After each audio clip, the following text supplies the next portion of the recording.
Alors, nous allons maintenant recevoir notre quatrième candidat invité ce matin. C'est amusant de recevoir Yannick Jadot juste après Benoît Hamon, parce que, en fait, pendant des mois, pendant la primaire de la Belle Alliance Populaire, en tout cas la campagne, Benoît Hamon s'est entendu demander régulièrement par les journalistes, mais alors, allez, quand est-ce que vous allez vous désister au profit d'Arnaud Montebourg? Bon, vous pouvez nous le dire, finalement, vous êtes là essentiellement pour des tractations, pour autre chose.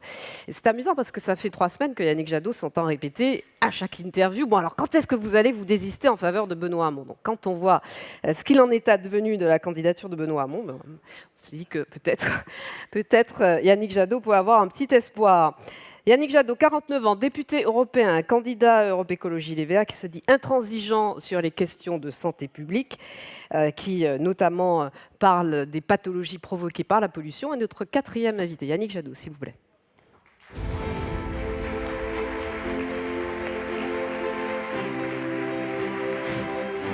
Bonjour. Bonjour.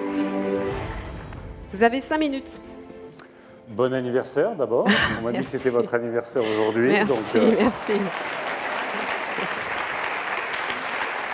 Je ne sais pas si à la Mutualité française ils savent chanter, mais je pense que non, ce merci. serait Non, pitié. Ils sont forts ces politiques quand même. Allez-y, Yannick Jadot, merci beaucoup. Bonjour à toutes et à tous. Vous le savez, l'écologie, c'est la défense de la vie, et quand on veut défendre la vie, forcément, on veut protéger la santé. Et nous avons dans notre pays un dispositif absolument exceptionnel à l'échelle mondiale, qui est à la fois cet héritage du Conseil national de la résistance, ce droit à la santé, cette solidarité, et à la fois les complémentaires, et notamment le système mutualiste qui est, disons-le, extrêmement rare à l'échelle internationale. Et cette exception, pour ma part, je veux la défendre. Parce que l'assurance complémentaire, quand il s'agit des mutuelles, ça n'est pas simplement 7 milliards d'euros de frais administratifs. Le système mutualiste, vous êtes les premiers à le savoir, c'est 2600 établissements et services de soins gérés par les mutuelles, notamment. Ce sont des cliniques, des maisons de retraite, des maisons de santé, des EHPAD. Ce sont des politiques de prévention depuis près de 40 ans, des centres de santé, la santé au travail. Et je recommande toujours, à chaque fois que je parle de ce sujet, de ce magnifique magazine Santé et Travail, qui relève aussi de ce travail mutualiste et qui est un outil extraordinaire d'information et de prévention. Le système mutualiste, c'est aussi une conception de démocratie participative dans la santé, et c'est l'économie sociale et solidaire. Et quand on va discuter, si nous en discutons, des déserts médicaux, évidemment, toute la question des maisons de santé, par exemple, ça doit être une articulation entre un système étatique et cette économie sociale et solidaire. Et puis, vous le savez, il y a eu il y a quelques années une discussion au Parlement européen sur la directive solvabilité. Pour ma part, je suis parlementaire et j'ai travaillé aussi sur cette directive solvabilité, et les députés écologistes ne faisaient pas de lobby pour des sociétés privées d'assurance, mais travaillaient au Parlement européen pour s'assurer que, notamment, le régime prudentiel, les ratios prudentiels pour les mutuelles ne pouvaient évidemment pas être les mêmes que pour les sociétés privées. Quand on parle de santé, pour les écologistes, c'est toujours tenter d'avoir une vision large du sujet. Pour notre part, on ne peut pas parler d'assurance maladie si en même temps, on n'a pas la discussion sur les accidents du travail, les maladies professionnelles et sur la retraite. Nous le savons, l'intensification des tâches, la dégradation des conditions de travail, la précarisation des droits ont conduit à un sujet considérable dans notre société, parfois un peu tabou, qui est la question de la souffrance au travail. Les risques psychosociaux, les troubles musculo-squelettiques aujourd'hui sont les premiers motifs de pathologie professionnelle. Je crois que les TMS, on est à 80% des maladies remboursées par la Sécu. Donc nous avons la responsabilité de soigner le travail. Pour notre part, ça veut dire notamment la modulation des cotisations AT-MP en fonction de l'adoption d'un plan bien-être au travail dans les entreprises. Ça veut dire renforcer, malheureusement ça n'a pas été le cas avec la loi travail, la médecine du travail. Ça veut dire aussi Rétablir un équilibre totalement déstabilisé dans notre société, c'est le fait qu'un ouvrier a 7 années d'espérance de vie en moins qu'un cadre quand il prend sa retraite, 10 années en bonne santé, et c'est pour ça que nous voulons augmenter le plafond pénibilité à 7 ans. Nous savons aussi que cette question de la santé est une question profondément sociale. C'était, je crois, début février, le BEH a sorti une étude qui montrait que 15 000 cancers pouvaient être évités par an parce qu'ils étaient liés, pour les populations les plus défavorisées de notre société, à des difficultés de mode de vie, à une exposition aux pollutions environnementales, à des régimes alimentaires aussi qui ne sont pas ceux qui permettent la bonne santé. Et donc, ne pas traiter et la retraite, pour ceux qui vous disent on va reculer l'âge de la retraite, aujourd'hui 50% des personnes qui activent leur droit à la retraite ne travaillent plus. On en a beaucoup qui sont en maladie, voire en invalidité. Ne pas traiter la question des maladies professionnelles, c'est en permanence jouer sur les différentes branches. Et ça n'est pas responsable que de vouloir, d'une certaine façon, avoir plus de laxisme ou renforcer la pénibilité du travail ou de la vie sur une branche et penser résoudre les autres branches, ça n'est pas sérieux. Et puis, puisqu'il faut avoir une vision large, c'est évidemment aussi pour nous la prévention. La maladie la moins chère, de fait, c'est celle qu'on ne développe pas et qu'on ne soigne pas. Et donc, les maladies liées à l'environnement sont en train d'exploser dans notre société. Il a été évoqué la question du diesel et des particules fines, 48 000 morts prématurées par an en France, c'est 130 morts par jour. On pourrait parler évidemment des perturbateurs endocriniens, y compris de leur coût. Le rapport du Sénat évaluait à 100 milliards d'euros par an le coût de la pollution de l'air, quand une étude européenne évaluait à 150 milliards d'euros de coût annuel les perturbateurs endocriniens. Très rapidement, Monsieur Jadot. Oui. Dépassez votre temps. Mais c'est parce que j'ai beaucoup parlé de votre anniversaire, c'est pour ça aussi. D'accord, allez-y. Donc, faire les économies, enfin, pour nous, ça n'est pas, au-delà de ça, ça n'est pas pressuriser un peu plus les infirmières. Pour nous, c'est pressuriser les lobbies. Et il y a un enjeu absolument extraordinaire, et je terminerai là-dessus, qui est de modifier profondément les mécanismes de régulation de tout ce qui touche au champ de remboursement des soins.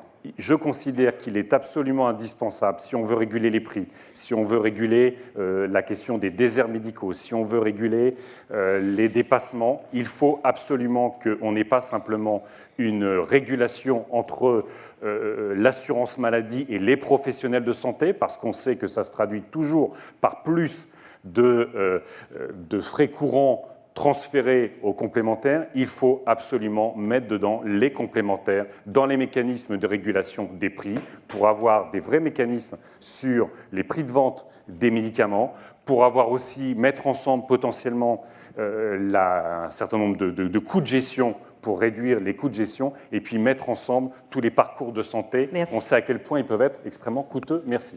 Merci à vous. Je vous laisse rejoindre la table. Elisabeth Chaillet-Le Forestier, professionnelle de santé, présidente du conseil scientifique de la Fondapol, nous rejoint.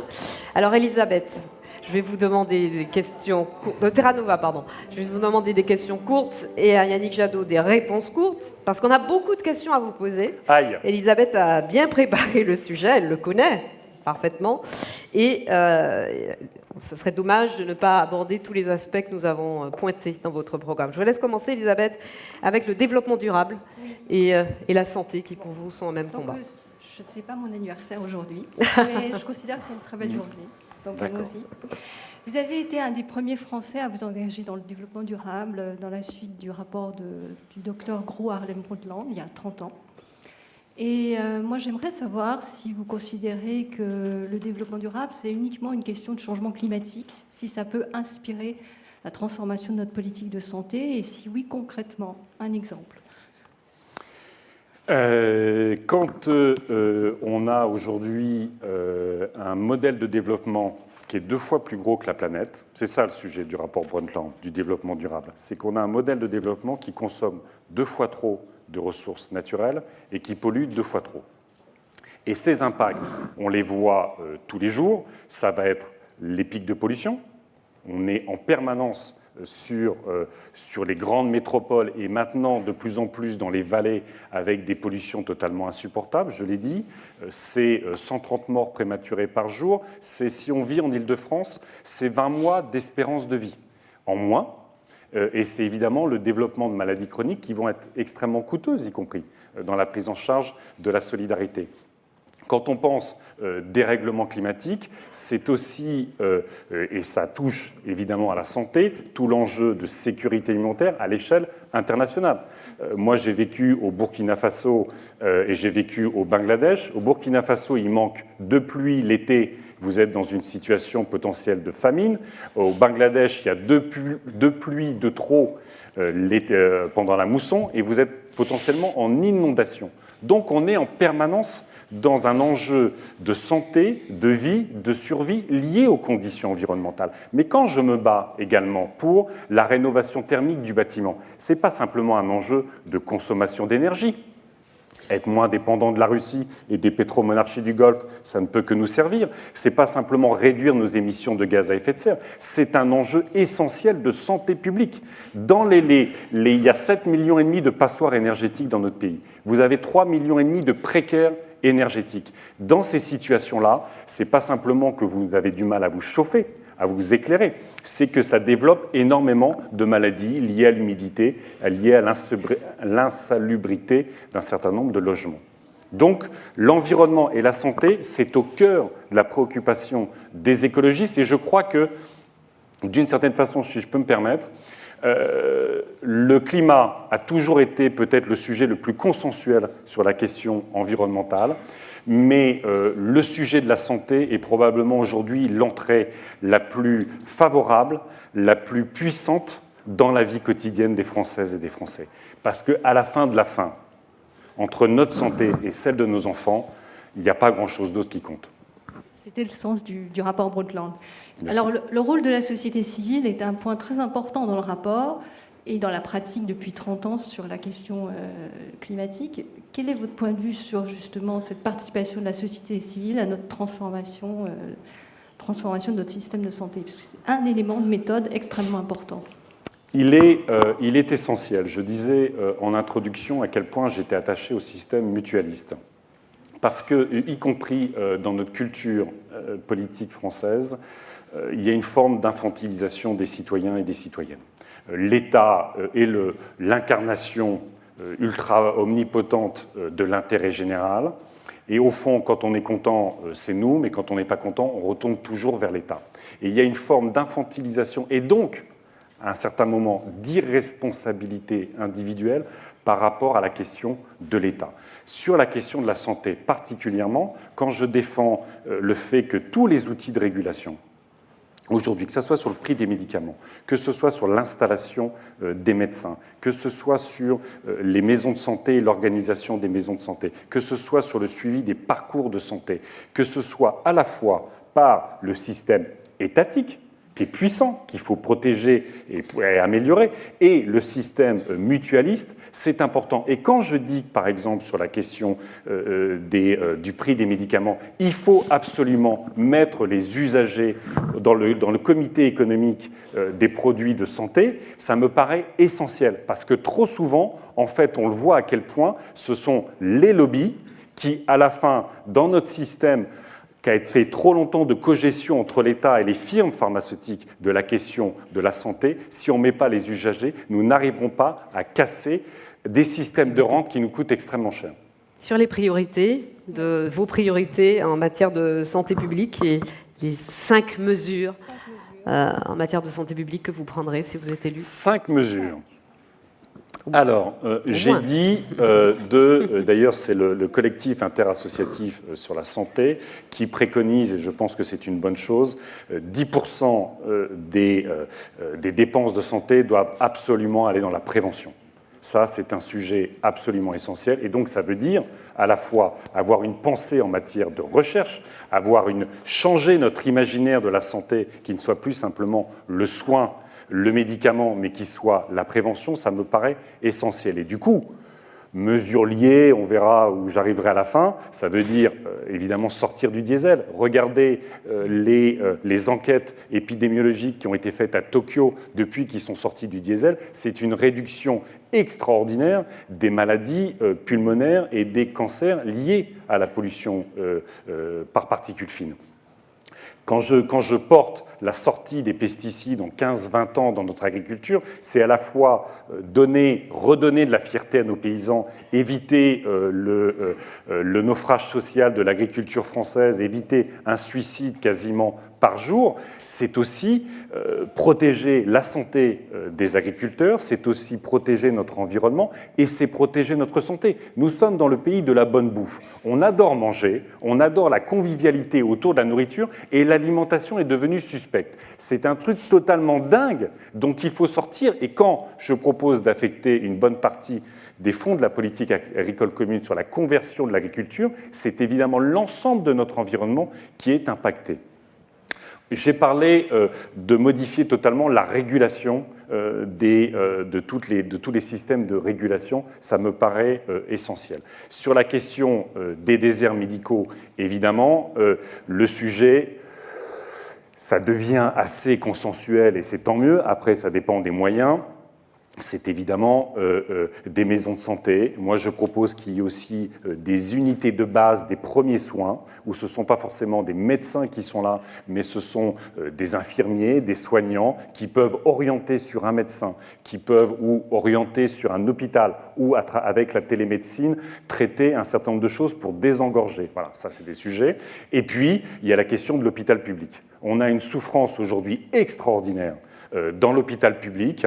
Il n'y a pas très longtemps, j'ai emmené mon gamin en urgence à l'hôpital de Bray.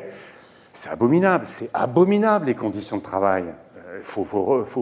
De dire que matin, midi, soir et pendant la nuit, les gens sont là à attendre dans des conditions qui ne sont pas toujours extraordinaires, mais avec un bruit incroyable. On se dit que ce n'est pas possible que des gens arrivent à travailler convenablement dans ces conditions-là. Et du coup, quand je parle de l'hôpital public, il faut évidemment supprimer la tarification à l'acte. Je veux dire, c'est totalement abominable la logique qu'on a mis en place dans les hôpitaux qui fait que les personnels sont souffrants, sont maltraités, et de fait, on a aussi un impact sur la souffrance et certaines formes de maltraitance des malades. Parce qu'à un moment donné, quand vous ne pouvez pas vous en occuper convenablement, les malades ne sont pas bien non plus. Donc il faut supprimer ce type de choses au niveau de l'hôpital public. Il nous reste encore une question. Elisabeth, peut-être sur l'inégalité sociale. Oui, et en même temps, ce que vous venez d'exprimer, je pense que dans la situation où il y a, qui est devant nous, une nécessité d'innovation. On sait que le point clé du développement durable, c'est l'innovation. Oui. Et comme vous l'avez expliqué, c'est l'innovation organique, organisationnelle, dans les soins, dans les interfaces. C'est aussi technologique et c'est aussi financier. Vous avez parlé de la T2A notamment.